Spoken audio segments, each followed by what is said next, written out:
What's going on, guys? Welcome back to the You Know Ball Podcast. I am your host, Trill Bro Dude, and today, before we get into anything else, as always, I would like to talk to you about our sponsors from Underdog Fantasy, the newest and best place to play fantasy sports and win big prizes. Right now, you can sign up prior to the All-Star break for Underdog using our promo code SLOP. That's SLOP.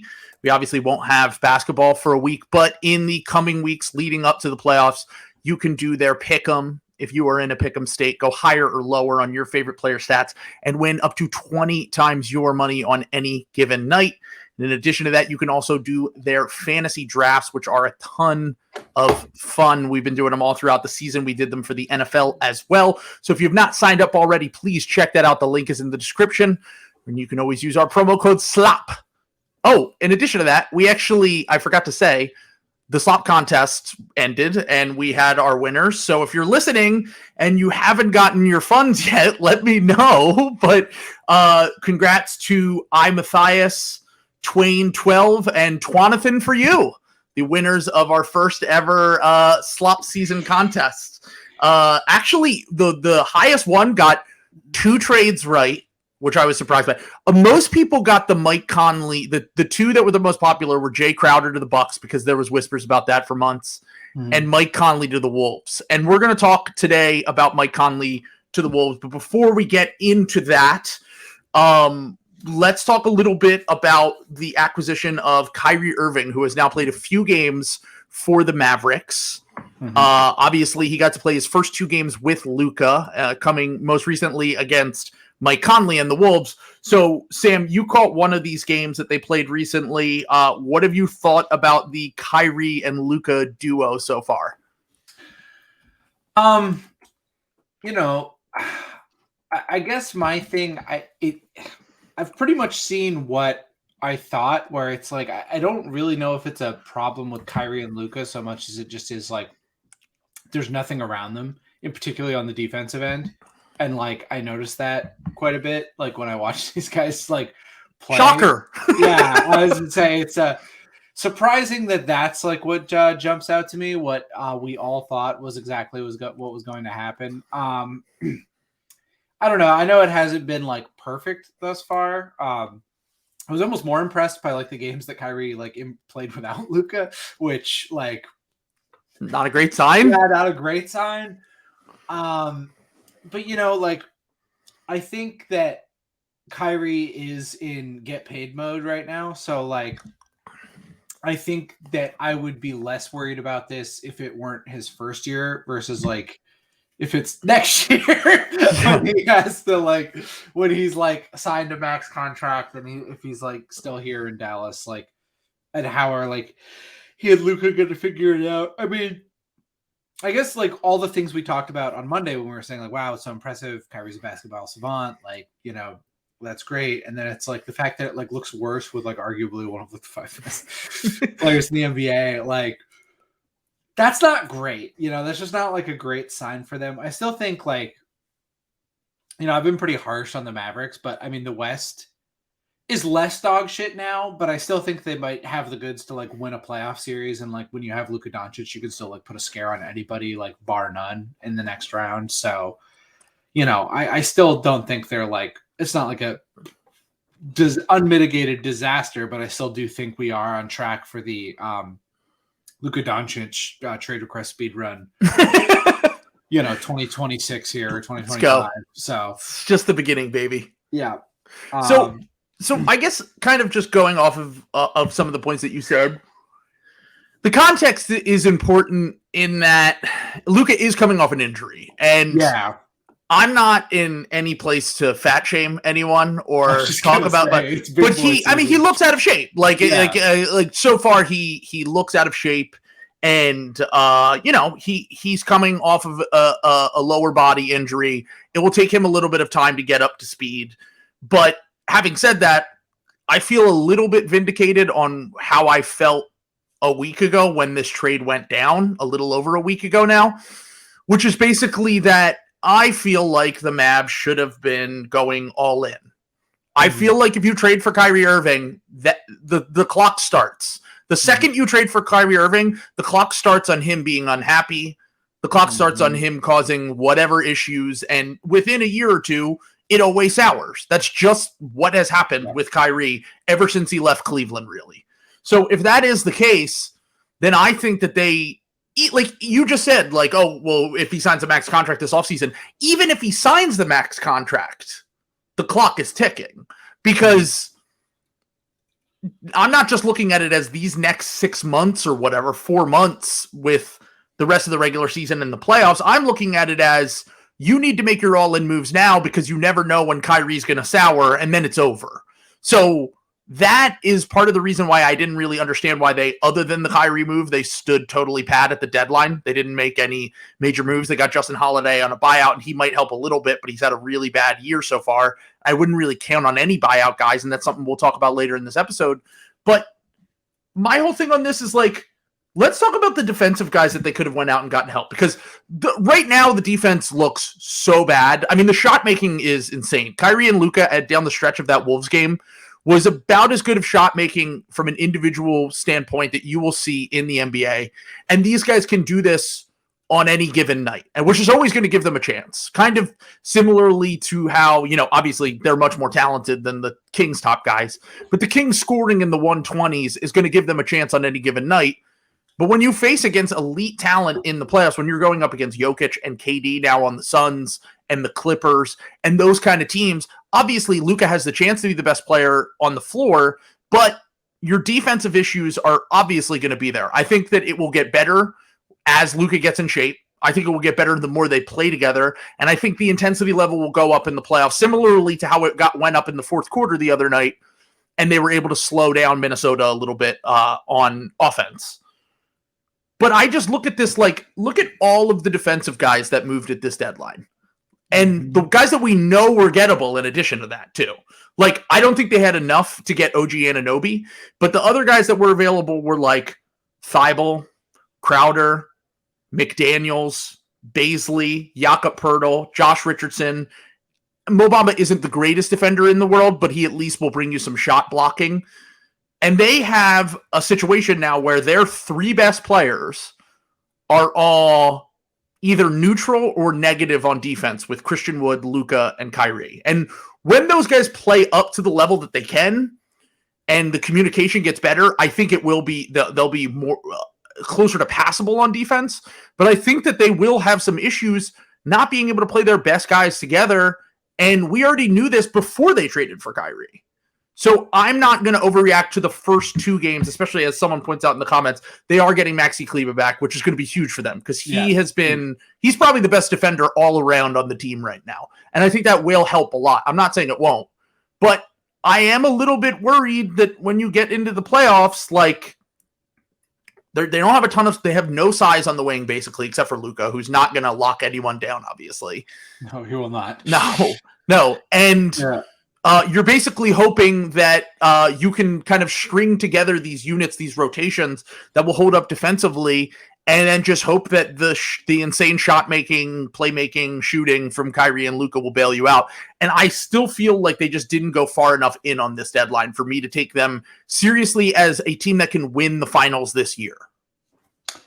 Yeah, I mean, and I guess to be fair, like they only have like what, 1 to 2 more first round picks. I guess you can get creative with like pick swaps and stuff like that. But like, I think your point about like, you know, what other guys like went for at this deadline is an important one. Cause I feel like we kind of kept saying on the run up, or at least I kept saying it, that like, it's going to be a seller's market. It's going to be a seller's market. Everybody's buying, nobody's selling. And then like, I was pretty underwhelmed by the pricing. Like, you know what I'm saying? Like not a lot of first round picks went around at the trade deadline, you know? Okay, so if you take out the KD trade and the Kyrie trade, which were star trades, they're always going to involve first-round picks. Yeah. There were 2 first-round picks moved, Josh Hart, Jakob Poeltl, and then the third was a swap in the Eric Gordon trade, which moved them up a few spots. So that's and the Lakers. Oh, the Lakers as well. Yes, yeah. But which kind of might be a fake one, but either way. It's exactly. Heavily protected first. And so was the Knicks one. Like the Knicks one is lottery protected. If the bottom falls out and they miss the playoffs, those turn into second round picks. So it's really just the Raptors, which is so fucking funny. Like God damn, like this trade sucked. God, I like Jakob Poeltl too, but He like, played great last Jesus. night. Yeah, like anyway, but I guess my point is just like to your point though, like they could have. The price was not exorbitant to get better. You know what I'm saying? They could have gotten cheap help on the wing. Like we talked about Thybulle's fit, like how that would have been a good one for the Mavericks. I think it would have been pretty easy for them to get in that trade that sent him to Portland. Like not a lot, that was that could have been done with anyone basically with, 2 second-round picks. Yeah. So I don't know. I just think it kind of smacks to me of Dallas knows they're fucked. If you give up all your shit at once, everyone comes to the conclusion you're fucked earlier.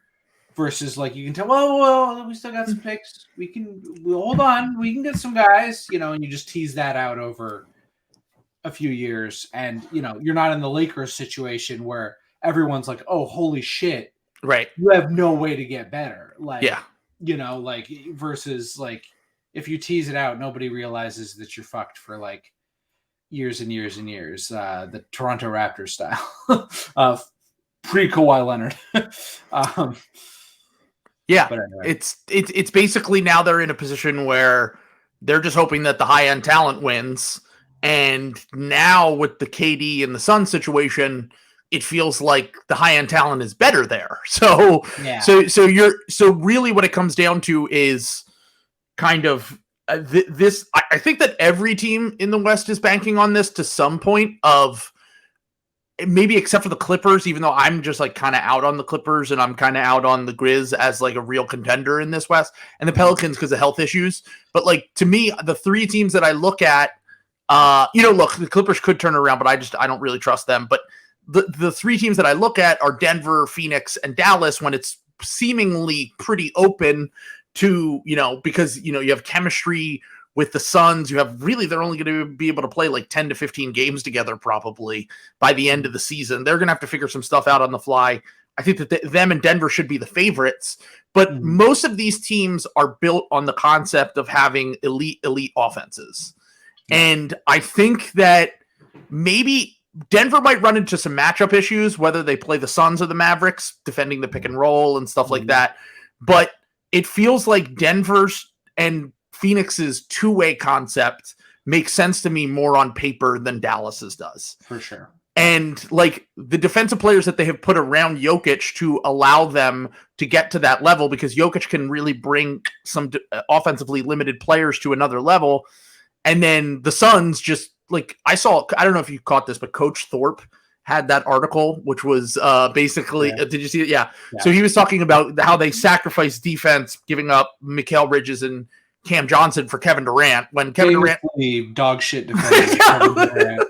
like the worst defender in the NBA. Be a better defender than Mikal Bridges, like in the playoffs. Like honestly, like pound for pound, like he's huge. He's 7 feet tall. Like I know Mikal Bridges is a great defender, but like KD is enormous. Like he's really underrated as a defender. Like, he's not going to lock anyone down on the perimeter, but if you have him and DeAndre Ayton protecting the rim on the back line, like that's about as useful as you can get in a playoff matchup. Like we've seen Kevin Durant do this. Now, I don't think that he's quite the level of defender he was before, but he's still a really, really good defender.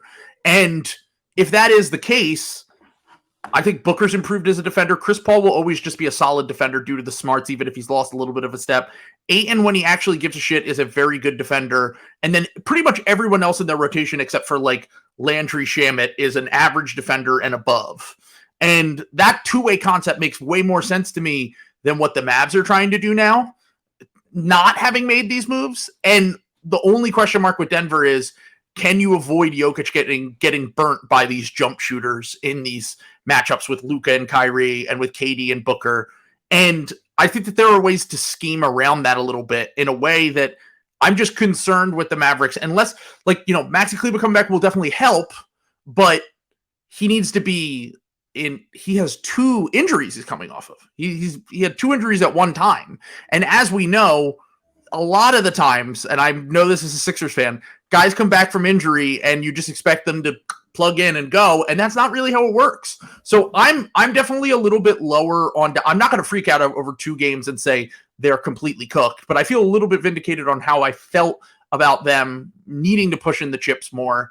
And I'm not like completely out on them as winning, like you said, a round or two, because I think that the high-end talent, the right matchup, the health stuff, like you can probably get back to the Western Conference Finals if things break your way.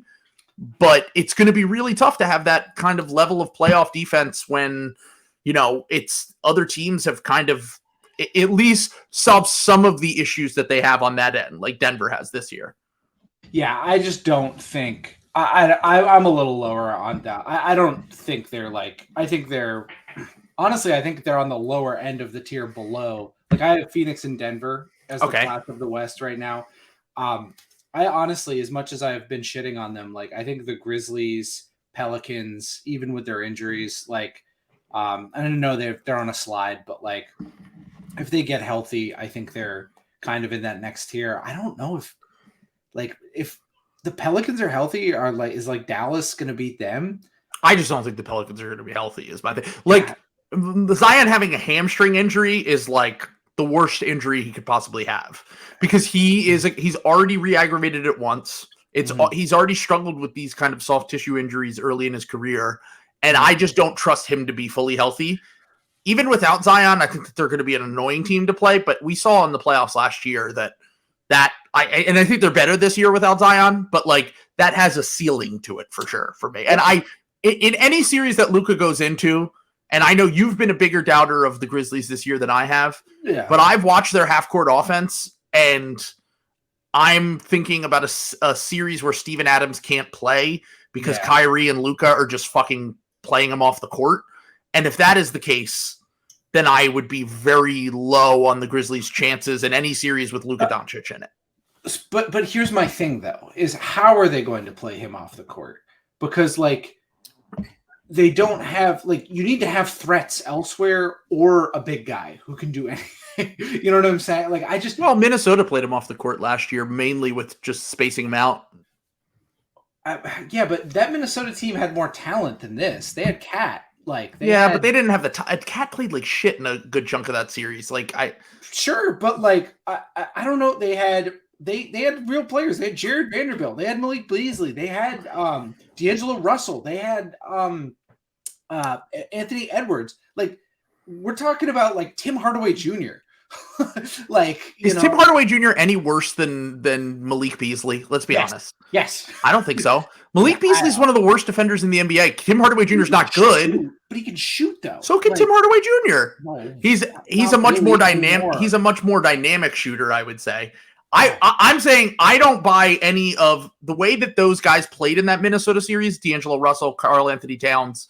I think there is a way to play Steven Adams off the court in that series, as Luka has with many big men so far in his career. Like Luka himself and especially because when you get into the playoffs, for some reason, Luka shoots 30% from three in the regular season and then shoots like 37% on pull-ups in the playoffs. Like it's just like he gives a shit about it and then he's just automatically. So like that's where I would get. Now look, they might get dominated on the glass because Steven Adams is one of the best defenders of one of the best defensive rebounders of all time. He is someone that could present a wrinkle that harms them. But recent history has shown that drop center big men. I think it's literally every drop big man except for Joel Embiid.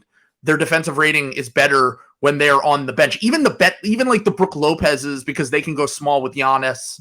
Even some of these centers that are like really, really good offensively in the regular season, drop centers just aren't as useful in the playoffs. Joel is almost Gobert. Like I'm pretty sure Joel's the only one that defensively the rating is actually better when he's on the court than when he's off. So I'm just speaking generally on drop centers.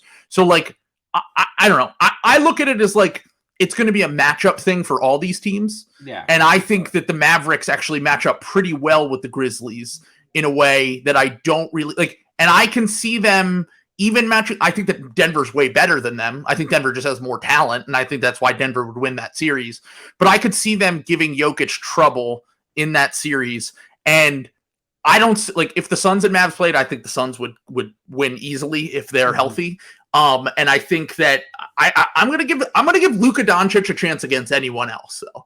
Like, that's kind of how I feel. It's like, I'm just never going to sell short on Luka's playoff level that he can reach. I'm genuinely concerned there's a sum of the parts thing here with the Mavericks. Like, where I don't know if Kyrie Irving is the best teammate to have with a Luka Doncic, like hyper dominant. Luka Doncic.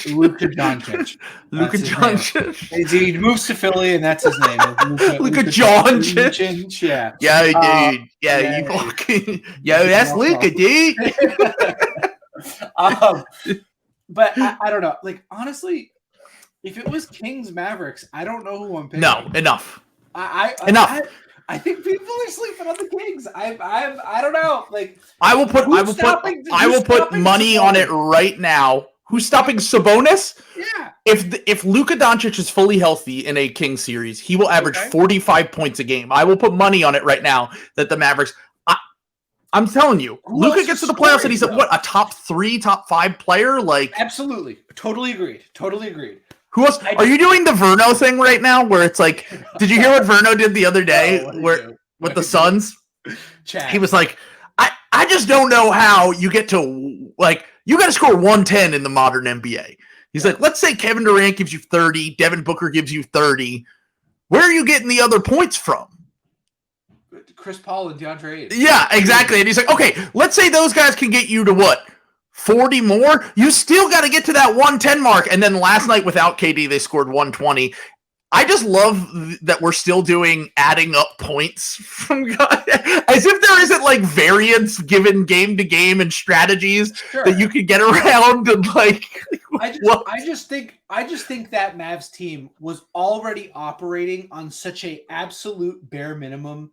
And Dorian Finney-Smith was so important to like everything there. And you sold out for Kyrie there, which again, 98% of the time, that's the right move. Like, it's backing up your point right now. Do the Mavs have any winger forward who can play the 4?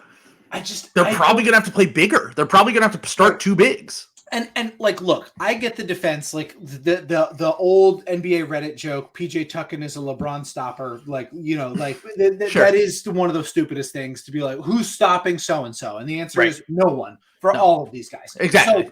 So what does it matter? But there is like something to being like less combustible. Like, everyone gives me shit for like defending Grant Williams. And it's like, yeah, Giannis put 30 on him. And I'm like, yeah, 30 on him on like 26 shots. Like, that's the important part. Like, I don't know.